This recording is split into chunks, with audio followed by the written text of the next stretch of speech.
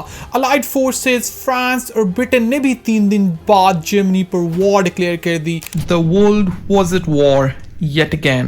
بیچارہ پولینڈ 1 مہینے سے بھی کم میں جرمن بلٹسکریگ کے سامنے بڑی آسانی سے گھٹنے ٹیک گیا۔ میتھ اور طاقت کے نشے میں مست جرمن ملٹری اور جرمن ڈیتھ اسکواڈز نے پولش سویلینز، خاص کر جیوز اور انٹلیکچوئلز کو چن چن کر مارنا شروع کر دیا۔ اپریل 1940 میں ڈنمارک اور ناروے بھی نازی ملٹری مشین کا سامنا کرنے میں مکمل طور پر ناکام رہے۔ مئی 10 1940 کو شروع ہونے والی بیٹل آف فرانس میں جرمنی نے پہلے بیلجیم، نیدرلینڈ اور پھر لگزمبرگ کو بھی ٹھکانے لگایا۔ اگلی باری اب فرانس کی تھی۔ مارٹی فرینچ ملٹری، جسے برٹش ایکسپیڈیشنری فورسز کا ساتھ بھی حاصل تھا، جرمن ملٹری مائٹ کے سامنے چاروں شانے چت ہو گئی۔ 14 جون 1940 کو پیرس پر بھی جرمن قبضہ ہو گیا۔ آئیفل ٹاور پر بھی نازی فلیگ لہرا دیا گیا۔ ہٹلر اور اس کے بوائز کو آئیفل ٹاور کے سامنے ڈھیر ساری کینڈڈ اور ایستھیٹک پکچرز بنوانے کی گولڈن اپرچونٹی بھی مل گئی۔ But to their bad there was no Instagram back then۔ جرمنی کا فرسٹ ورلڈ وار میں دیکھا گیا خواب ہٹلر نے آج پورا کر دیا تھا۔ زندہ بچ جانے والی تقریباً 3.5 لاکھ الائڈ فورسز کو فرینچ علاقے ڈنکرک کے بیچز سے بچا کر انگلینڈ لے جایا گیا، جسے آپریشن ڈائنمو یا ڈنکرک ایویکویشن کے نام سے جانا جاتا ہے۔ ہٹلر کا اگلا ٹارگٹ تھا مین لینڈ انگلینڈ، لیکن یہ ٹارگٹ اچیو کرنا بالکل بھی آسان نہیں تھا۔ Flying high above a United Nations convoy somewhere in the Atlantic, Navy cameramen accompany patrol planes on the lookout for enemy submarines. In summers of 1940, Operation Sea Lion یا Battle for Britain میں سمندر پر تو German navy British merchant ships پر حملے کر رہی تھی، پر آسمان میں royal air force, German air force یا لفٹ وافا کو دھول چٹا رہی تھی۔ اڈولف ہٹلر کی کامیابیوں کو ونسٹن اسپینسر چرچل کی نظر اور اسٹریٹجی دونوں لگ گئی تھیں، جس نے 45,000 زندگیاں گنوانے کے باوجود بھی ہٹلر کی اچیومنٹس کو بریک لگا دی۔ And what a turning point it was! April to May 1941 Balkans region میں جرمنی اور اٹالین فورسز گریس اور یوگوسلاویا پر اپنی دھاک بٹھانے میں کامیاب ہو چکی تھیں۔ سپٹمبر 27 1940 کو ٹوکیو، برلن اور روم کے درمیان ایک ٹرائیپارٹائٹ پیکٹ سائن ہوا، جس کا مقصد ایک دوسرے کو پولیٹیکلی، فائنینشلی اور ملٹریلی سپورٹ کرنا تھا۔ اس انہولی الائنس کو ایکسس پاور کا نام دیا گیا۔ اس کے اپوزٹ الائڈ پاورز کے میجر پلیئرز میں تھے برٹین، فرانس، جسے بعد میں USSR اور USA نے بھی جوائن کر لیا، جبکہ USA کسی بھی صورت ایسا نہیں کرنا چاہتا تھا۔ پورے مین لینڈ یورپ پر نازی دبدبے نے ہٹلر کو یہ سوچنے پر مجبور کر دیا کہ کبھی کبھی لگتا ہے کہ اپنی بھگوان ہے۔ ایسٹرن یورپینز اسپیشلی کمیونسٹس اور کمیونزم سے بے حد نفرت اور اپنی پرانی خواہش، جس کا ذکر وہ پہلے ہی اپنی انفیمس کتاب مین کیمپ میں کر چکا تھا، یعنی کہ لیبن اسٹارم، اور living space meaning more territory for superior and growing German race to live and to prosper کو پورا کرنے کے لیے ہٹلر نے آپریشن باربروسا لانچ کیا، جس کا نشانہ جرمنی کا پرانا علاقہ USSR تھا۔ On June 22, 1941 دوپہر 3 بجے almost 4.7 ملین ایکسس فورسز، جن میں سب سے بڑی تعداد almost 80% نازی فورسز کی تھی، جبکہ باقی اٹالین، رومینین، ہنگیرین، فنش، سلوواکین اور مٹھی بھر کرویشین سولجرز بھی تھے، نے تقریباً 3000 کلومیٹر لمبا پولش بارڈر کراس کیا اور USSR پر دھاوا بول دیا۔ Operation Barbarossa is the biggest, bloodiest and the most brutal campaign of the entire human history۔ اس میں نہ صرف لاکھوں بلکہ کروڑوں لوگوں کو بے دردی سے قتل کر دیا گیا۔ جرمن ملٹری کو ہٹلر کی جانب سے ریپ اور مرڈر کرنے کا فری ہینڈ دیا گیا تھا اور نازی فورسز نے ظلم اور جبر کی ایسی داستانیں رقم کی جن کی مثال نہیں ملتی. With almost no retaliation whatsoever in the beginning, German forces بہت تیزی سے اپنے ٹارگٹ سوویت کیپٹل ماسکو کی طرف بڑھتی رہیں. کیو، اسٹالنگراڈ اور لیننگراڈ جیسے خوبصورت شہر خوفناک لڑائی کے چلتے راکھ کے ڈھیر میں بدل دیے گئے، یہاں تک کہ نازی ملٹری ماسکو سے صرف 25 کلومیٹر دور رہ گئی. سوویت ڈکٹیٹر جوزف اسٹالن کسی بھی صورت ماسکو کو نازی فوج کے ہاتھوں میں جانے نہیں دینا چاہتا تھا. He ordered his troops to fight until the very last bullet. پھر سوویت فورسز کے ایک کے بعد ایک جوابی حملوں اور سب سے خطرناک سوویت ویپن یعنی سوویت ونٹرز نے نازی ایڈوانس کو جیسے بریک لگا دی. دسمبر 1941 تک سپلائی لائنز کے ٹوٹنے اور لاجسٹک ایشوز نے جرمن ملٹری کو سرد موسم اور ریڈ آرمی کے رحم و کرم پر چھوڑ دیا، اور یہ دونوں نازیز پر بالکل بھی مہربان نہیں تھے. Hitler's military was in serious trouble on the eastern front now. ادھر ساؤتھ ایسٹ ایشیا میں امپیریل جاپان کے تیور بھی ٹھیک نہیں تھے اور جاپنیز ملٹری پہلے ہی منچوریا، چائنا اور فرینچ انڈو چائنا پر قبضہ کر چکی تھی. جاپان کو سبق سکھانے کی خاطر یو ایس اور یورپین پاورز نے جاپان پر امبارگوز اور سینکشنز امپوز کر دیں. جاپان نے بدلے میں یو ایس کو سبق سکھانے کے لیے دسمبر 7 1941 کو ہوائی آئلینڈز میں موجود امریکن نیول بیس پرل ہاربر پر حملہ کر دیا، جس نے یو ایس فلیٹ کو پارشلی تباہ کر دیا، لیکن یو ایس فلیٹ مکمل تباہی سے کوسوں دور تھا. پرل ہاربر اٹیک کے بعد جاپان نے آلموسٹ پورے ساؤتھ ایسٹ ایشیا پر اپنا پرچم لہرا دیا تھا. برٹش امپائر کی فورسز کو بھی برماتے ہندوستان میں پش کر دیا گیا. جاپان اپنی 7.4 ملین کلومیٹر اسکوائر پر پھیلی نئی نویلی امپائر سے جتنا چاہے آئل اور را مٹیریلز حاصل کر سکتا تھا، اور اس نے ایسا کیا بھی.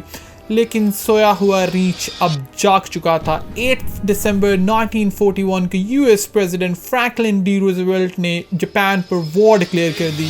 December 7th, 1941, a state of war has existed between the United States and the Japanese Empire. The big guy was now in a state of war, not only with Japan but with Germany and Italy as well.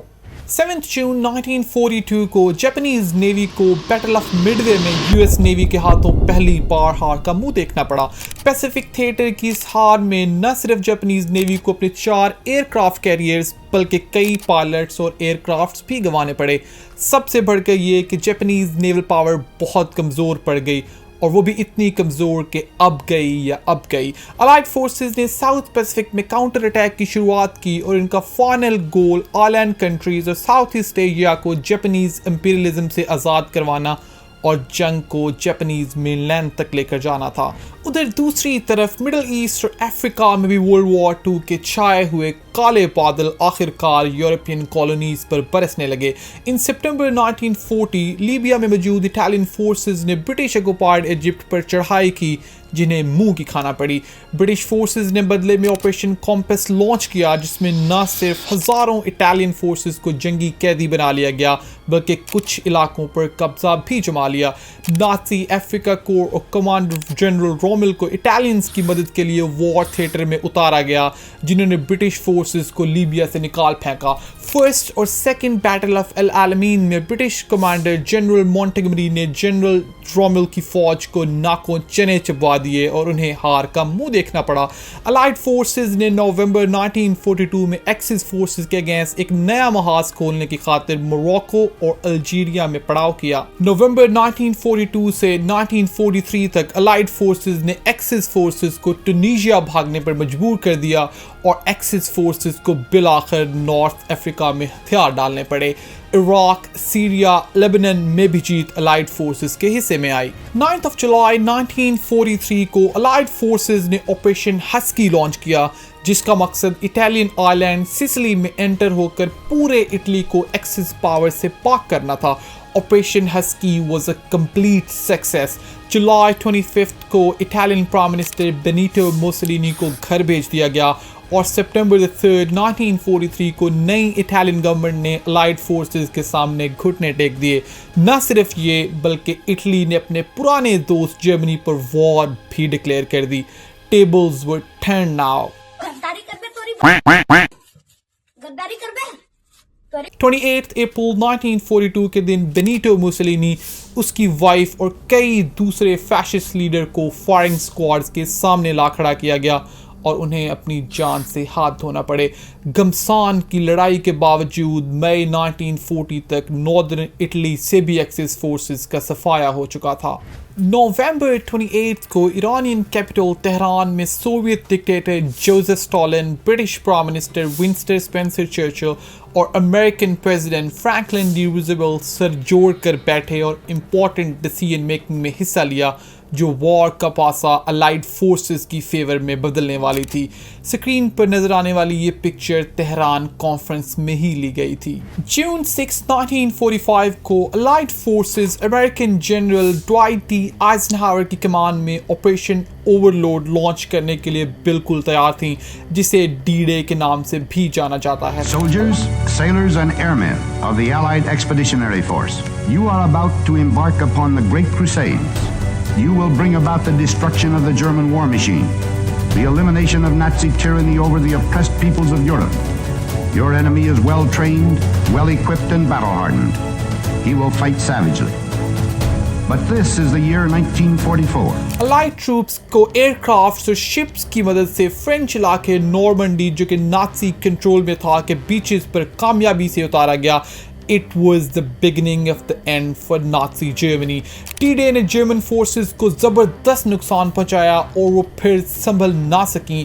ہار کے اس domino effect نے انہیں پیچھے ہٹنے پر ایسا مجبور کیا کہ وہ جرمن کیپٹل برلن تک جا پہنچیں. ایسٹرن فرنٹ پر بھی جرمن فورسز کی حالت بہت بری تھی اور اسے ایک کے بعد ایک ہار نے سوویت یونین اور پھر پولینڈ سے باہر واپس جرمنی تک دھکیل دیا تھا.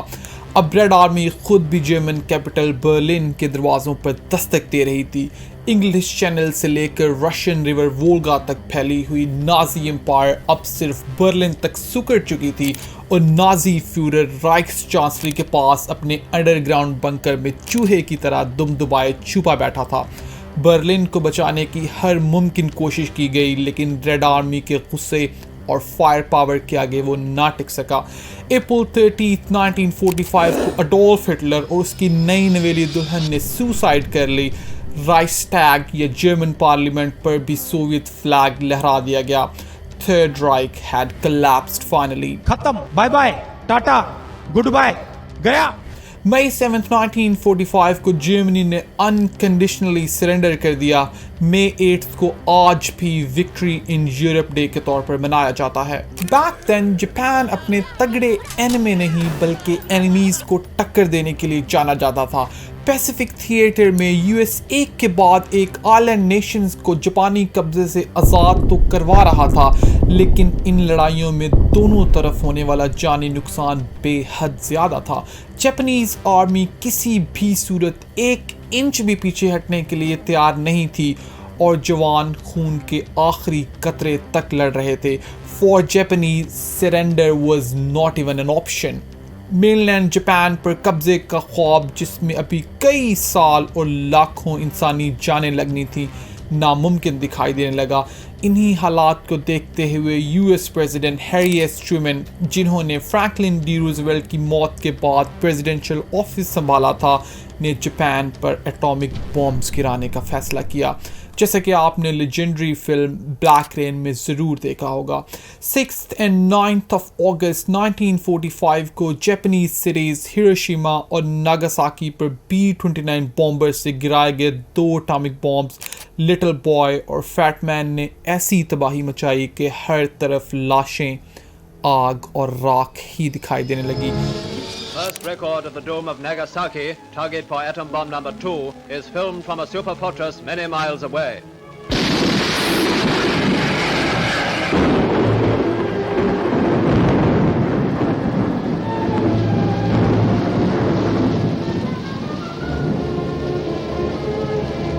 Beneath that sinister pall of smoke, the world's most destructive force has been unleashed, with what results we know only too well.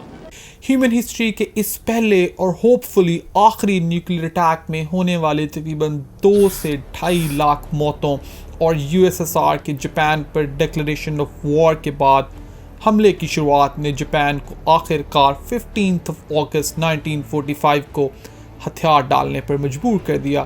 اگست 15 کو آج بھی وکٹری ان جاپان ڈے کے طور پر یاد کیا جاتا ہے۔ سپٹمبر 2 1945 کو جنگ بندی معاہدہ سائن ہوا اور ورلڈ وار 2 آخر کروڑوں زندگیاں نکل کر ہمیشہ کے لیے تھم گئی۔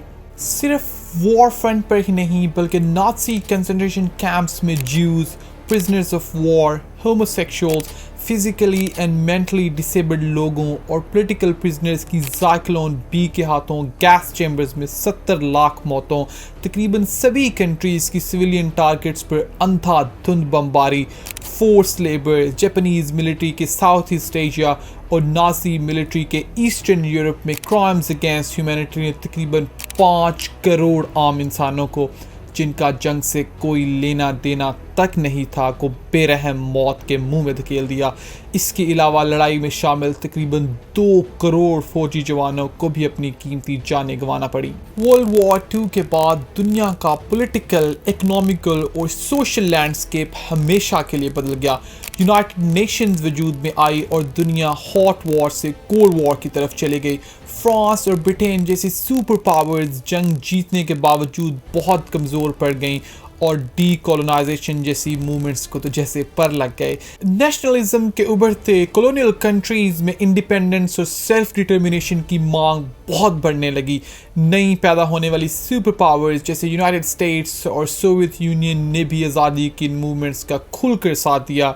گاندھی اور جناح نے بھی اس بہتی گنگا میں ہاتھ دھوئے اور انڈیا اور پاکستان کو برٹش راج سے آزادی مل گئی، یا یوں کہوں کہ فائنلی ہمارے فریڈم فائٹرز نے آزادی چھین لی۔ اس کے ساتھ ہی south east Asia, middle east اور افریقہ میں بھی آزادی کی ٹھنڈی ہوائیں چل پڑیں۔ Let's end this video with a great quote by John F Kennedy: Mankind must put an end to war before war puts an end to mankind۔ اگر آپ کو یہ ویڈیو پسند آئی ہے تو please like, comment and subscribe. You can also follow me on social media. Thank you.